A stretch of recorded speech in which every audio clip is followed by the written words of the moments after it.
Hello everyone, welcome to Hybrasil24. I'm Hybrasil and I'm broadcasting here live from HBL Studios at Riverside Studios in Berlin. So for the next 24 hours I will be writing music, improvising, tracking, recording live and putting some music together. So this is the second installment actually. So the first time we did this was back in 2020, and in that process I wrote 12 tracks. Some of those were released on the Hybrasil label, and that's the plan today. So it's really keeping it just loose and fluid and just starting with the creative process and just seeing where that takes me. So today we're broadcasting live with Beatport, and we're raising money also for the Choose Love Foundation, so please donate if you can. Also today we're celebrating and announcing a new release with awesome Soundwave, Carl Cox and Christopher Coe's label for live artists. So they brought me into their roster last year. We launched with Desig EP, and today we've just dropped Nira EP in preparation for a new album, a live album, which will drop in June 23rd, actually on my birthday. I should really have had that close to hand. So that's called Enter the Droid. It's a concept album, so I'll explain more about that as the day goes on and things. So what's the plan for today? Plan number 1, stay awake. Plan number 2, write as much music as possible. And yeah, that's the long and short of it. So I'll give you a quick run through what I'm working with here today. So I'm going to flip around. This is the general views we're looking at here. Okay, so I'll be primarily working in Ableton. So the track you heard there at the start, just at the start of the stream, was a recording I did of a sequencer over here in the corner. That's a Max 16 Doper sequencer. It's actually covered in cables there. It's kind of hard to see, but it's designed by Kraftwerk, and it gives you these crazy, weird, loopy sequences, which I absolutely love. So yeah, so I spent a day recording sequences on that, MIDI and audio, and sending that to different machines in the studio. So there's a lot of kit here. What are we actually using today? I'll start here on my left hand side. What I use a lot actually is this guy here. Yeah, the Nord lead. I really like recording on that. Jupiter 6, absolute machine. Juno 106 needs to be serviced, so I'm not using that at the moment. There's a Moog Voyager down here at the bottom, and an Odyssey up at the top. I have a machine here which is kind of like my MIDI hub for this side of the room. And then over on my right hand side we have a clone of a 2600, a 303 clone. There's a real 303 somewhere.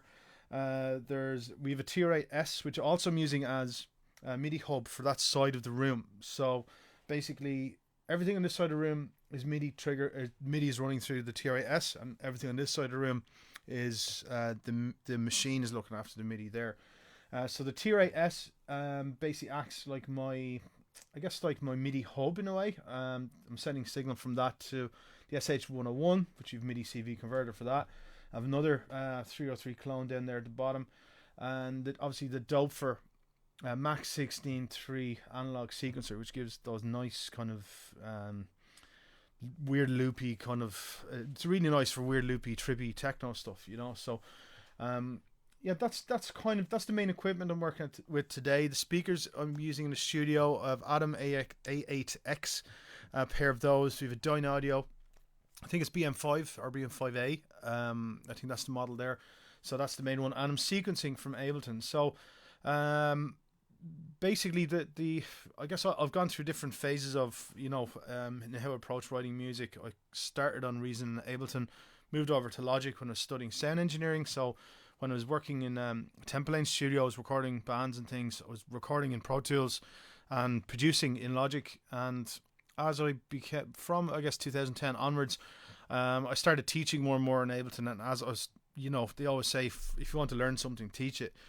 So as I was teaching people things and I was exploring the software, I just kind of found this workflow that one really worked for me and helped me get results really quick and enabled me to write music live. So basically I could just open up a session and kind of get ideas out pretty quick. So that's kind of led to my, sped up my workflow in a big way.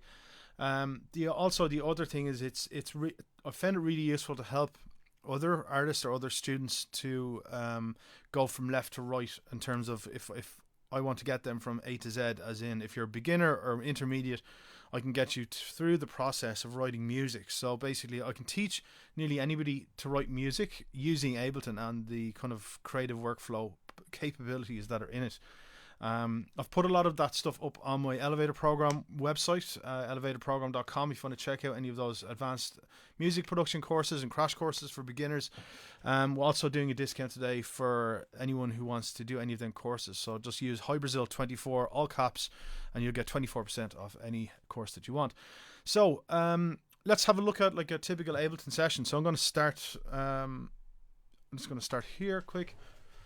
And I'm going to move my mic a bit closer here. So what I'm looking at here, this is a typical Ableton session. This is totally live. So basically it was external MIDI triggering everything, and everything else is recorded off it. So if I just quickly listen through, I'll turn down the volume on it.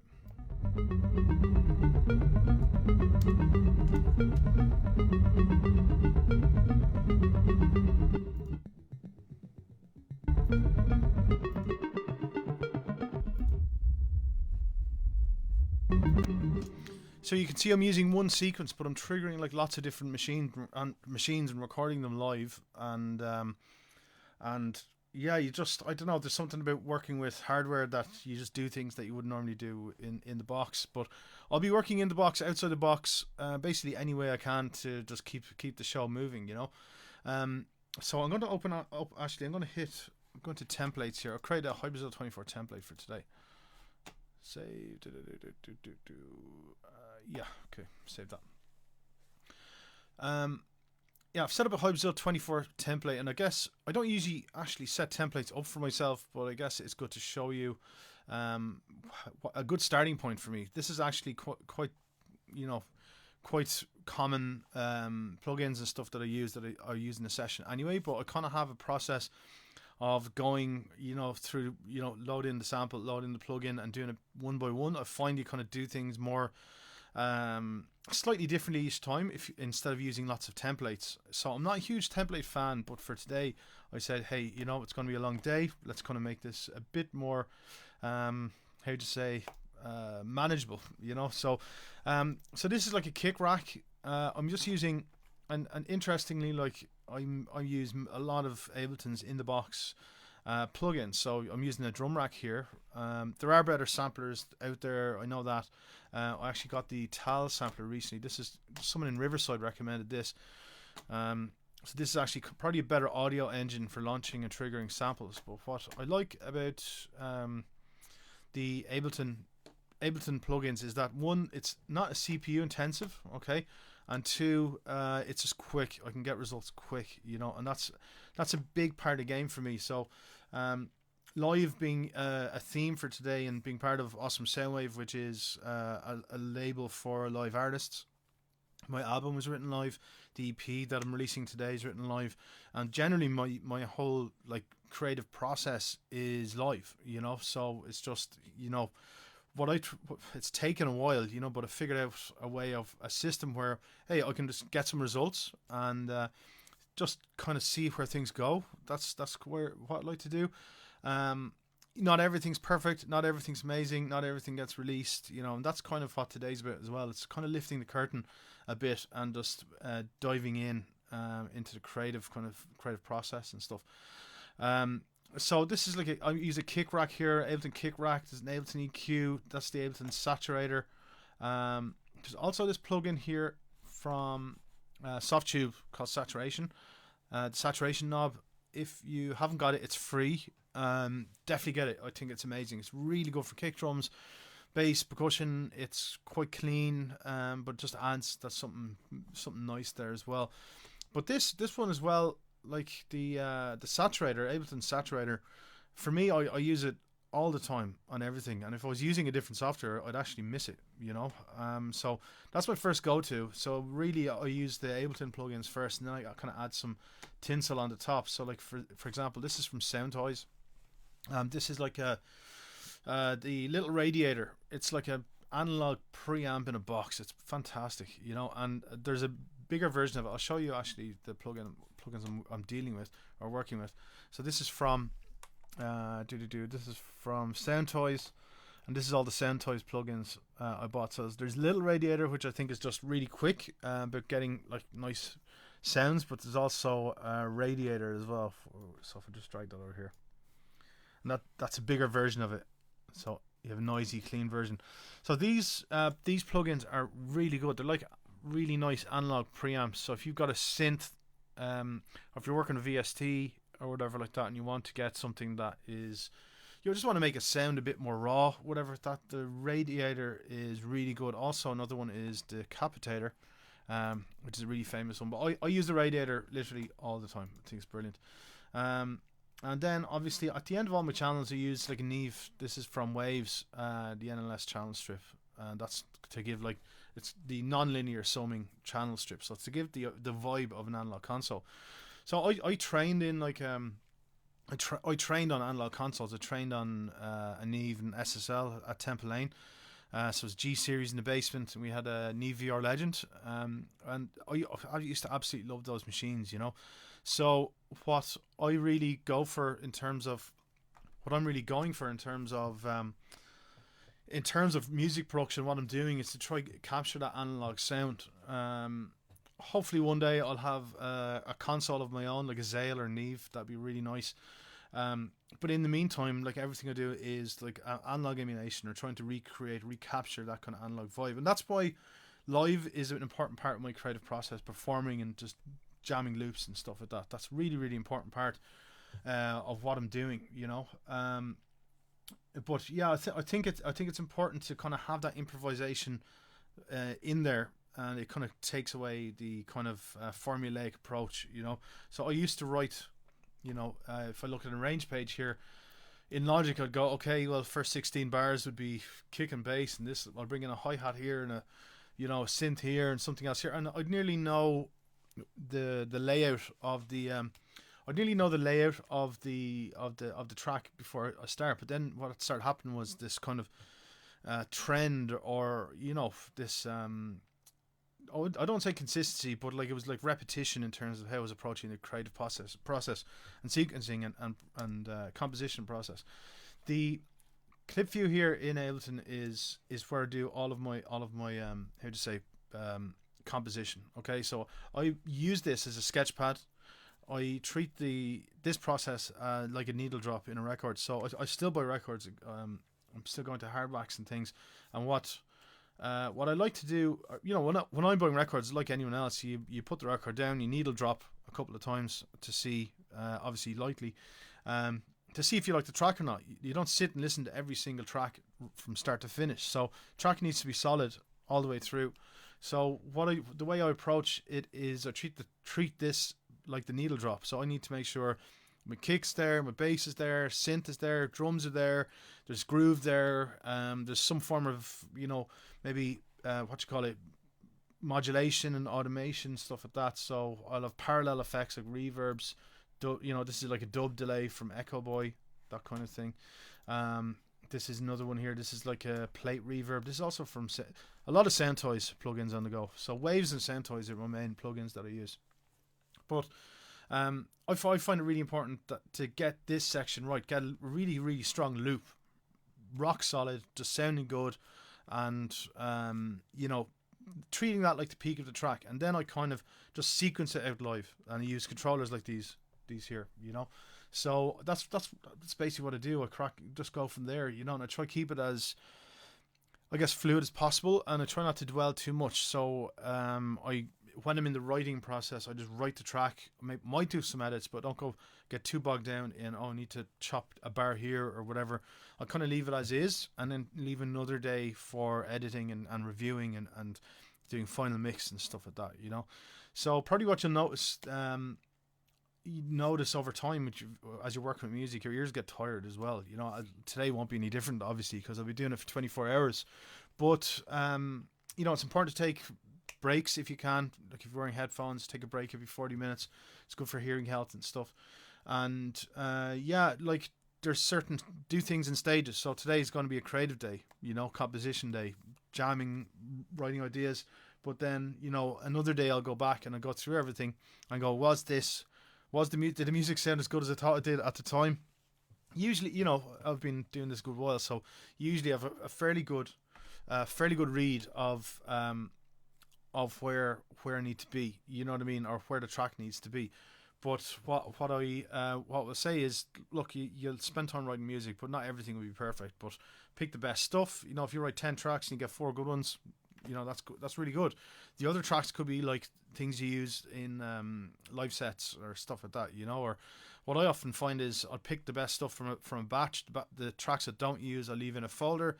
And then, you know, someday if I'm, let's say, having a slow day or go slow day, I'll just open up one of them tracks, put in new synth, you know, just tear it up a bit, kind of use it as a starting point for a new project, and that also helps. So every time, all your time you put into music can be useful. So save everything and try to keep everything in a folder and organized. So what I'm going to do is quickly run through the plugins I use, and then let's just start jamming some music. Okay, so I'll flip back here to Ableton. So yeah, like, you know, got Ableton instruments here. I like the operator sampler I use. Wavetable is pretty cool. Audio effects, I like this in Ableton 11 that they've categorized the audio effects. It's pretty cool. MIDI effects, again, some really interesting stuff here, and also lots of Max for Live things. I really like the Max for Live plugins and effects. So this is the external plugins you use. Let's see here what I have. Lots of Arturia stuff, although I don't really use the synths. What else do I have? D16 Devastator is a really nice distortion plugin. I just got this. It's like a texture. It's like a distortion unit. I haven't really used it, so I'm going to try that out today. Fab Filter Pro Q3. That's the EQ of EQs. Everyone's yeah, you got to have that EQ really. That's like a kick drum synth. Bassism, Isotope, haven't really used that much yet. This is a new vocal transformer that I just got off a recommendation from someone here. Some Native Instruments plugins here as well. And what else we have? Overload, Gemmod. So I'm trying to think what things I really use. So Softtube. So the Dirty Tape is pretty cool. I really like their analog emulation stuff. So the tape emulator and Dirty Tape and the saturation knob. Okay. Them I really like. The modular system is pretty cool as well. Sonarworks I don't use anymore. Sound Toys, love this. Like, this is the ones I use the most. So the plate reverbs and echo, decapitator, radiator are using everything, you know. And that's the sampler speaking about earlier. That's the Tal sampler. And Waves. So like, Waves is crazy because you go in, you buy plugins. Okay, it's $29 today. It's like, okay. And then you go back, and then it's like, oh, you get another, buy one more, you get one more, and then it's like, okay, cool, sure, that makes sense, you know, I'll just buy one more, then I get a third, so I'm saving money. And as you can see how that's gone. This is literally by doing that, you know. And yeah, you know, I prefer to buy plugins, obviously, because it doesn't mess with your computer, and also as producers, we're part of an ecosystem, you know. It's people's jobs, developers, you know, administration staff, everything like that. So it's important to keep money in the ecosystem and support innovation and technology. So okay, that's plugins. Let's just make some music, okay? And I'm going to start with a kick, and then I'll add in some synths, and I'll go from there. So I'm going to mute my mic while I'm doing this, and yeah, let's jump into it.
Okay, so yeah, that's kind of a quick starting point. That's how like literally I just jump into the track. What I want to do is quickly sequence something to show you how I go from loop into like arrange mode. Then once I write it, like I write it live, once I do that, I can go back and edit or just do a couple of different takes. So usually what I like to do is like perform it out on the controllers here, and yeah, the composition kind of writes itself then.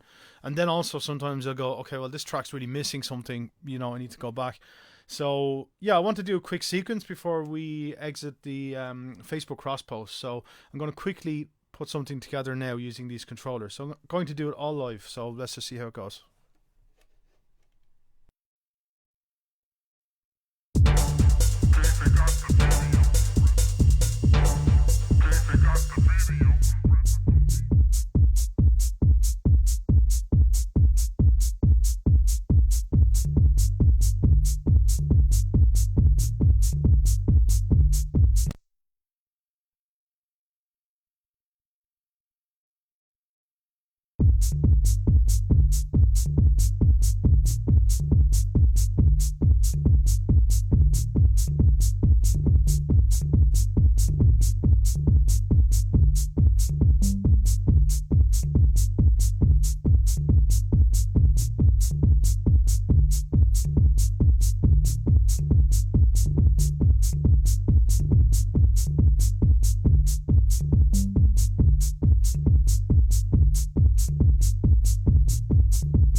Okay, so yeah, I just want to do a quick sequence. I'm going to keep working on this track actually for the next while. So if you want to join me and follow that, come over to the Twitch and YouTube channels of Beatport. Yeah, I hope you can stick around with us for as long as you can today. We're here for 24 hours. This is Hybrasil24 with Beatport and Awesome Soundwave, and we're raising money for Choose Love. So, yeah, join us over on the Beatport Twitch and YouTube channels to follow the journey today and see where the creative process takes us. So, thanks for tuning in. And yeah, we'll keep going here. I'm going to keep working on this track, and then I'm going to do another sequence, proper sequence. So, now that I've kind of done a test run, and I'm going to make some tweaks, and then we'll write the track and move on to the next one, and we keep going like that for the next 24 hours. Okay.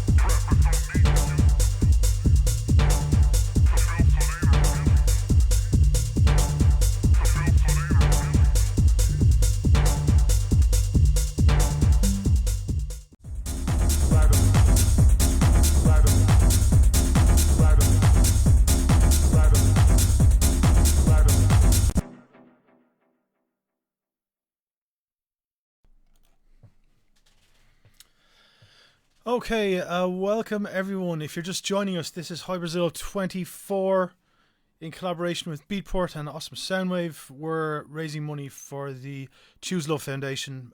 Links in the messages or in the chats. If you can donate what you can, that would be fantastic. We're here. We're doing a 24-hour live studio broadcast from my HBL Studio space at Riverside Studios in Berlin, and we've just passed hour 11. So far so good. I'm in the middle of track number 5. So what I'm going to do over the next hour is actually sequence that. I'm going to walk through and show you some of the individual parts, that kind of thing. Also today I'm announcing a new album coming out with Awesome Soundwave on June 23rd. It's called 2051 Enter the Droid. It's a concept album, and in preparation for that we've dropped a new EP exclusive on Beatport today, Nira EP. We're also doing a discount on all my music production courses at Elevator Program, elevatorprogram.com. Use Hybrasil24, all caps, to save 24% in any courses you want to do there. So if you've just joined us, this is my working space in Riverside. It's a shared space with Radio Slave, so we've been here about a year and a half, and between the two of us we've written a lot of music, so quick run through this angle here, you get a better view of the whole studio. So over on the left hand side here you've got the Odyssey, Nordlead, Jupiter 6. Juno unfortunately needs a service. That's not in use. And a Voyager. Over to my right hand side, what I've been using a lot today, actually, I bought this sequencer. This is when did I buy it? It was about a year ago, but it had been on my list for like years and years and years. I saw it on a second-hand site and I didn't go for it, and then I regretted it for years, but I finally found one. It's obviously not made anymore. It's a Dope Max 16 analog sequencer designed by Kraftwerk, and then I got it, and this happens to me sometimes. I buy something and it takes a while to click, and I don't really bring it into my creative process. But the last few months, I've really enjoyed working on that sequencer, and today it's generated so many nice bass lines for me. It's great. It's really set the foundations of my tracks. Obviously, when you're working in a tense time period or in a tense session like this, you need things to click, or when they do, it's always nice. So I'm using this analog sequencer generating like loops and things like that. And over here on the right hand side, we've got a 2600 clone, 303 clone, the Roland T8S, Roland SH101, and another 303 clone.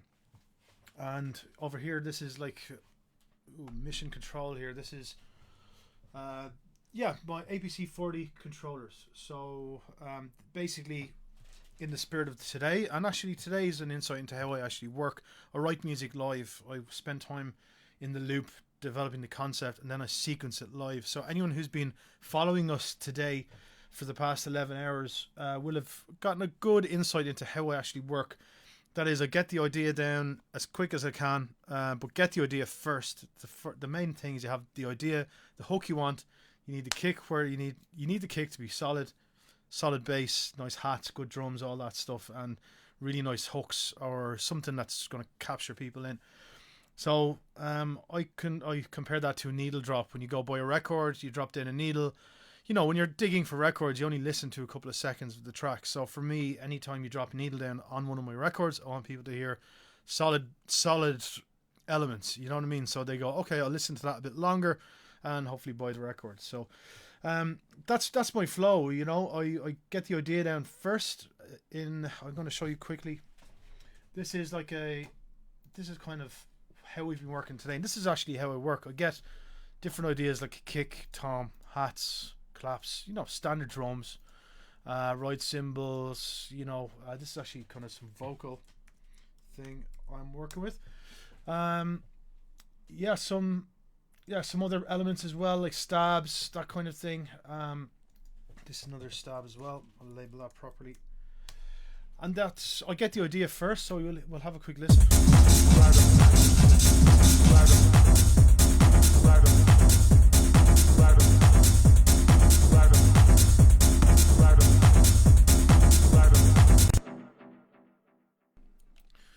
So I work on the loop, and then once I've done that, I sequence it live here on the APC controllers.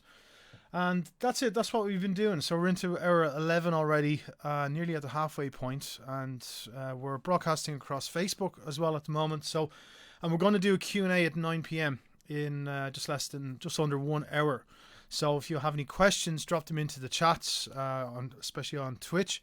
And I'll go through all your questions and any questions you may have, either with the process or general, and that will be at 9 o'clock. So in the meantime, I'm going to sequence out this track. That's it. Okay, so again, we're raising money today for the Choose Love Foundation. The link is in the chat on Twitch and YouTube.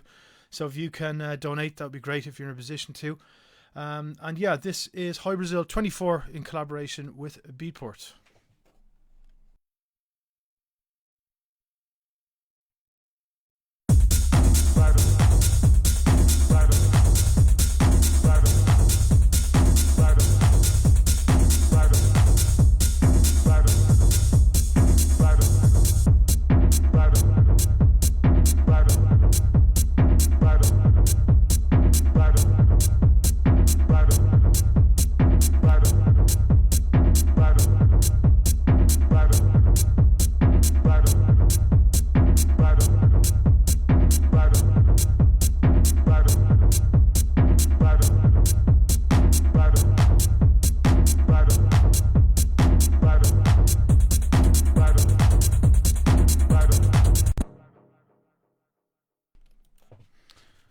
So just quickly want to explain what we're working with here as well, just before I actually sequence the track. Some of you might be familiar with familiar with the creative process. Some others might be new to Ableton or whatever. So I'll just quickly go through the elements here. First is a kick drum.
So that's the core elements we're working with, and I'm going to sequence that out live right now.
Okay, so that's my first take, first recording, and I'm actually pretty happy with it. So what I'll just do is kind of edit and chop and, you know, see if I can actually cut a bit of time off it, do some edits. But that came together quite nicely, and that's kind of how I like to write as well.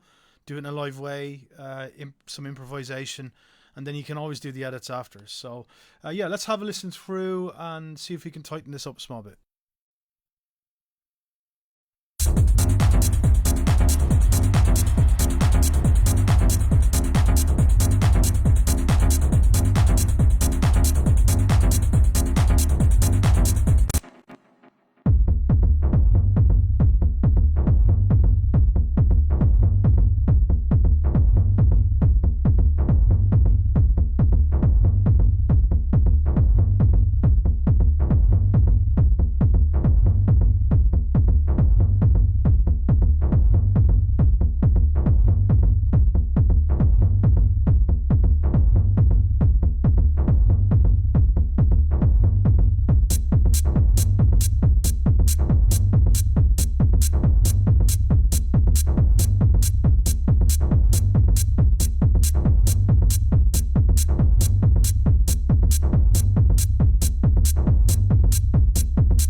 Okay, that's a sequence, I think. There's edits and stuff I can do, but I try not to get too bogged down in editing. I usually do a cleanup and then hopefully have the track at a point where I can listen back and then go, oh, maybe drop that hat there, couple of edits, small things. But yeah, I think for me, I try to leave the creative and the analytical side separate. So I try write, especially if I'm on a flow. Still do some edits. Do like to tidy up and tidy house before I move on to the next project or anything like that, and it kind of gives you a better starting point next time you go in. But for now, I think like that there is that's pretty. I'm pretty happy with that so far, and that's a pretty kind of good roundup on what we've been doing so far today. If you're just joining us, this is Hybrasil24. We're approaching hour 12 of a 24-hour studio broadcast, and we're raising money for the Choose Love Foundation. So you can donate at the link in the comments or the messenger in the on Twitch and YouTube and stuff. So okay, we've done some work there. I'm going to quickly show you just how to start a track as well, because in conscious we're broadcasting across a couple of different platforms right now.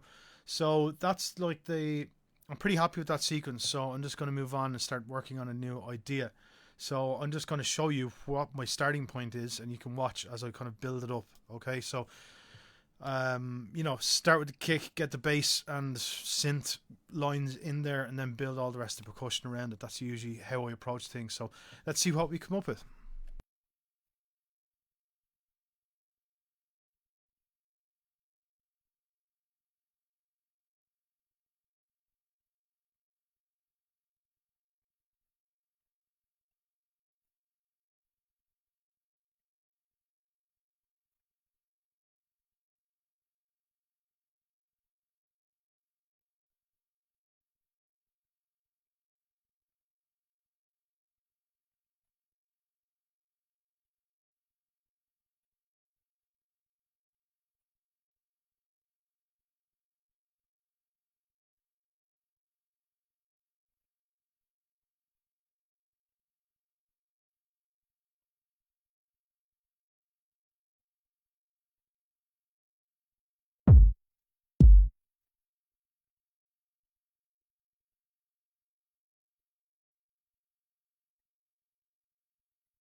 Okay, so yeah, I'm conscious that we're going to be heading back over to Twitch at the moment. So we're cross posting across a number of different platforms at the minute.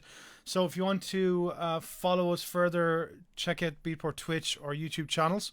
It's Hybrasil24. We're approaching hour 12, and yeah, we're at the halfway point. And also, yeah, we'll be there for the next 12 hours. I'll be doing a short Q&A at 9 o'clock as well.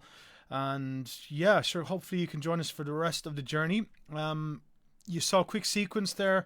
At the moment, this is kind of how I've been approaching my creative site. So I'm glad we've covered both bases here. So getting a kick in, getting a bass line in, getting maybe a chord or some kind of hook in, and then building up the drums around that. So next I'll probably move to toms. So if you follow us over, we'll be over on Twitch and YouTube for the next 12 hours. This is Hybrasil24 in collaboration with Beatport.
Okay, it's question and answer time. So we got some questions in from the chat, from Twitch and YouTube. So thanks for sending those through. So I'm just going to start at the top, really. Okay, how are you using Native Instruments controller on the right? So this one here, I'll just change angle there for a second. This one right here. It's pretty straightforward to be honest. I'm using it to map send returns. That's pretty much it. So sending audio signal to a reverb or delay. I'm mapping it in Ableton and just doing it on the fly and trying to do it when I'm performing the track live. So I get it in a kind of loose kind of way. So you get kind of more, I guess, improvisational results that way, So that controller there is purely just for sends and returns. That's it. Sending like bits of synth or vocal, whatever the case may be, to parallel reverb or delay. Okay, so do you have the same reverb as a send or a separate reverb per channel? Okay, that's a good question. I always have like a drum reverb set up, so that's like for drum sounds, so it's a shorter reverb, so I can send numerous different parts to it, so it keeps that consistency across the board. Also, what I usually have is a long reverb for effects. You hear like these splashes of reverb and things, so I send synths, drums, everything to those. That's just more for texture and kind of ambience as well. But like for example with my lead chords here, if I just hit sol on this,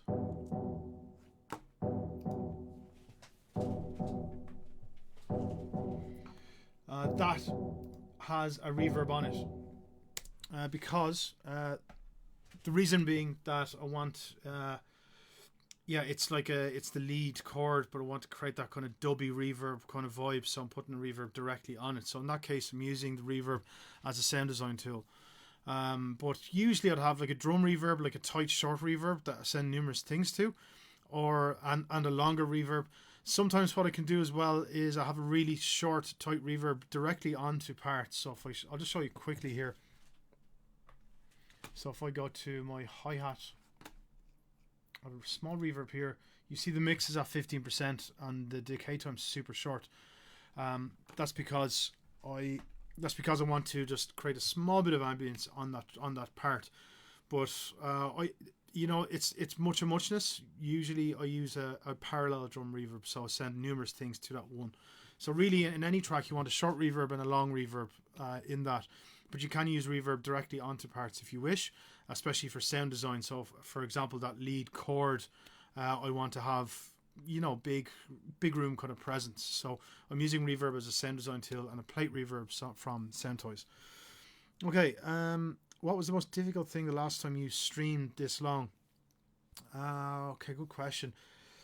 Yeah, I guess the last time I did this, I hit, I think, 2 really bad walls. One at 9 hours and one at 17 hours. And the 17 hours was really, really tough.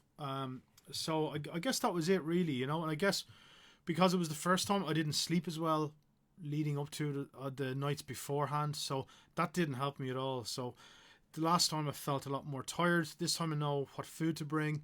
Bringing lots of, like, I have matcha teas.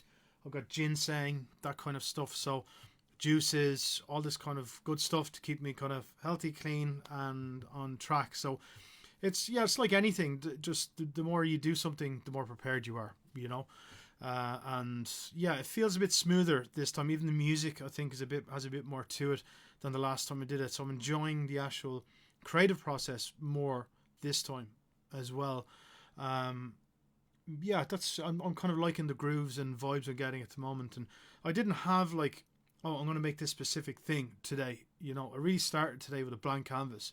So what I'm making today is really just what I'm making today, but I'm making use of the Doper sequencer over here, making use of Ableton controllers, and as the day goes on I'll be using different hardware as well. But at the moment, super happy with the Doper sequencer. That's giving me really nice results. I'm very happy with that. Okay, so I can't imagine how your brain. Next question. I can't imagine how your brain is maintaining balance, handling everything. That's a good point. Because one, I have to write music. 2, I have to do it in public. 3, I have to stay awake. 4, I have to speak, and obviously I want to engage with people as well on Twitch. So yeah, that's for me is a lot of balancing things, and also because at the end of the day, it's like doing a DJ set, but I'm doing it for 24 hours and I'm making music from scratch. So it has to be interesting. So I can't really just sit in a loop for like an hour and just take my time and just saunter through it. So I'm trying my best to keep it as engaging and as entertaining as possible as well. So that's why I'm trying to write tracks quick. But to be honest, this is how I write music. You know, what you're seeing is how I work. And I usually try get my ideas and sequences down within 2 hours. So that's what I'm doing over an extended period of time today, over 24 hours. And we've just hit the halfway point now at hour 12. And going back to the question, what was most difficult last time? Like the last time I was at hour 12, it was something like 1 o'clock in the morning. So I started later as well. So this time I've learned my lesson, and I'm started 9 a.m. And the whole Beatport team was there, obviously, in support today and yesterday and during the week. So we started bang on time, and we kicked on sharpish. So that was great. But yeah, balance is important because 1, I want to keep engaged. 2, I want to keep it interesting for people watching. 3, I need to stay awake and just keep moving, keep it moving forward. So it is difficult. I'm not going to lie. It is very difficult because you have to stop, talk, maybe do some chats. Maybe someone's messaging saying, "Hey, can you check this? Can you we're doing it. We're going live in an hour." So I've got to prepare for that as well. So for example, we broadcast onto Facebook there for a few minutes or for an hour. So I had to be prepared, start, and interconnect those things. But to be honest, this is my second time doing it, and it's gone a lot smoother. And the Beatport team have been amazing in helping me navigate all this. So yeah, I have a lot of things on my side as well. And can we talk about mastering for vinyl? So mastering for vinyl really, that's a tricky one. That's like a course in itself, for mastering. For one, you need to render your masters out of 24-bit. Usually I recommend people use someone at the pressing plant or engage with the pressing plant and listen to a couple of different versions.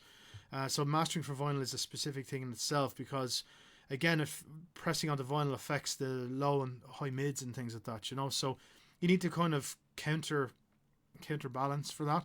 I personally, I've written tracks and put them on vinyl, but I'm not sure if I would charge someone else or offer vinyl mastering as a service, but the stuff I've written has transferred quite well.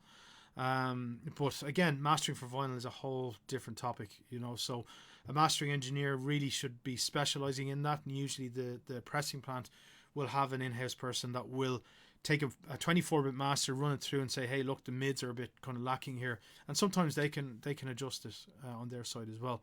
So that's something worth looking at, but it's worth, you need a good dub plate to begin with, so that's something to bear in mind there. Okay, can you explain a bit while playing live? Can you talk about sequencing live? Not much, but a little info would benefit us greatly. So that's quite hard to do because I have the mic live and I'm performing here, and it's better that I'm stopping and talking and going between the two. To go between both, we'll get kind of feedback and stuff, but I will try quickly. I could try quickly possibly, but really for to balance performing live and being online and doing it in real time and teaching it's quite difficult. So at the moment, what I need to do is kind of display what I'm doing, and then basically explain what I'm doing and showing people what I'm doing, and showing people Ableton, showing people the composition, showing people the structure and stuff that I'm working with. But to do it in real time and to look at the chat and answer questions, it's going to be probably too hard, to be honest, But I will keep that in mind for sure.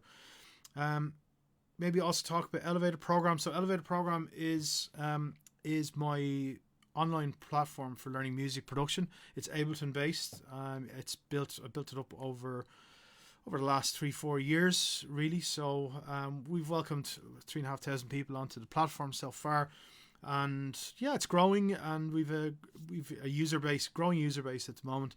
And for today, we're doing a special discount. So on all courses, you can use this code Hybrasil24, all caps, for a 24% discount on all courses. So go to elevatorprogram.com and you can check out and learn more about the platform there. So I think that's all the questions. Just let me check here. Yes. Okay. Question: can you add pitch glide animation on the dub chords? Pitch glide, yeah. Well, pitch glide animation. I assume that means automation. Yes, you can. Like, you can do it in the clip. You can do pretty much any. You can have a program to the actual MIDI clip itself, if you wish. You know, I like to keep my chords pretty straight.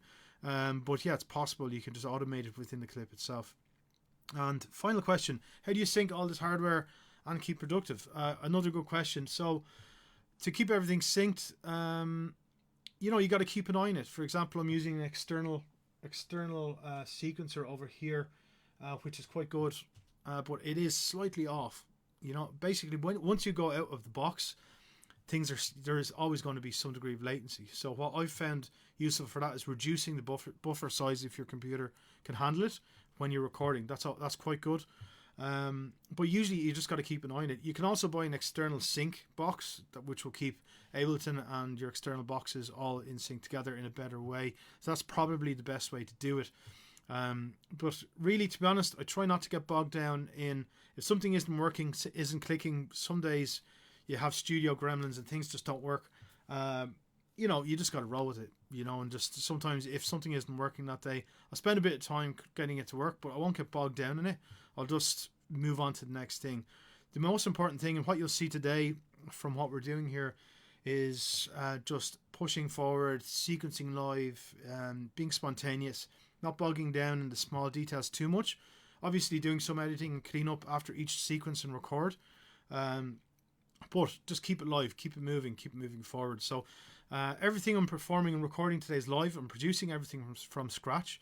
And also today, we've announced that I have a new album coming out with Awesome Soundwave on June 23rd, 2051. Enter the Droid. It's a new concept album.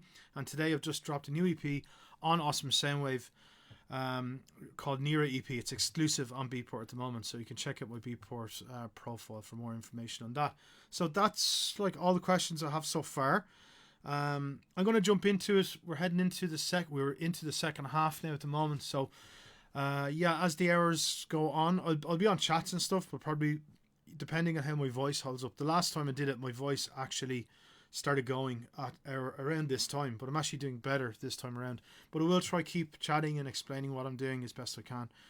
In the meantime, I will be in the chat, so I'm watching the Twitch chat. If you have any questions, pop them in there.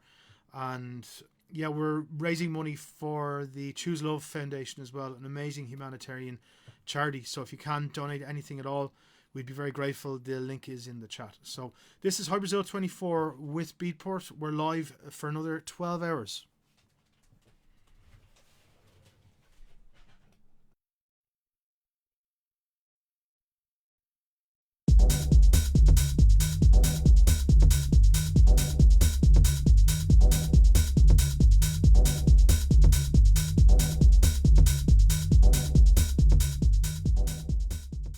So if you've been with us for the last 24 hours, we are at the end of Hybrasil24 live with Beatport, broadcasting from HBL Studios here at Riverside Studios in Berlin. I've been writing music for the last 24 hours. I've written 11 tracks and it's been interesting. Very different from the first time I did Hybrasil24. I feel it went a bit smoother. I was better prepared. Obviously I knew what to expect, so I feel better this time than finishing the last time. Last time I was super tired, but yeah, on reflection, we had to listen through all the tracks there for the last hour, and yeah, very happy with the outcome. Really, I had no real pre-plan, nothing really sketched out. I just went in, hit record. But working with the Doper Max 16 sequencers worked really well, getting like really funky kind of bass lines. So overall, kind of funky techno kind of vibe. So there's definitely minerals for either an album or a live show. on that kind of on that tip. You know, definitely has big room potential, and yeah, I've really enjoyed like programming the bass lines today. So to be honest, this is different. The music I've made today was different from what I've been making in the last couple of months. You know, so that's the creative process. Sometimes you just have to go in, hit record, and go, and that's it, and not worry about what's going to come out the other end. You know, you just have to kind of just start working with loops, samples, and just, you know, do the best of what you have in front of you. You know, so that's my take on today. So what I want to before we pack up, I want to play. We went through all the tracks, but this is one of my favorite from today. This is track number 4. I'm going to play that for you, but I'm also going to show you the Ableton Session, so you can see exactly what we were looking at. Okay, so back to you in a couple of minutes. This is track number 4 from Hybrasil24.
Okay, so there we have it. That's track number 4 from Hybrasil24. And that's all from me for today. Literally, it's been all day, 24 hours. I've really enjoyed doing this. Huge thank you to Beatport for their support and their team supporting me and driving me forward the whole way through the stream. Also, huge thanks to Chris and Kat and Carl and all the team at Awesome Soundwaves who also got behind today in a big way. We announced a new EP, Near EP, which dropped on Beatport exclusive today. And also, we've announced a new album, 2051, Enter the Droid, coming out on Awesome Soundwave on June 23rd. Also, huge thanks to the Riverside Studios community, especially Oliver and Albert and Ema and Matt, everyone for their support over the last few weeks, and also big thanks to Maeve as well. So I think that's all from me. That's all from me today, and it's been great. It's been a very interesting experience, and I hope I haven't forgotten anyone in my thank yous. But yeah, to be quite honest, I'm quite lucid at the moment. So look, that's all from me, Hybrasil. Big thanks. To learn more about me, check out hybrasil-music.com, or also check out my website, elevatorprogram.com. Big thank you to all of you for tuning in, for all the comments, questions, and everything like that. And a huge thank you to everyone involved in this project to bring it through to the finish line. So have a nice weekend, have a nice Saturday, and I will see you soon. Thank you.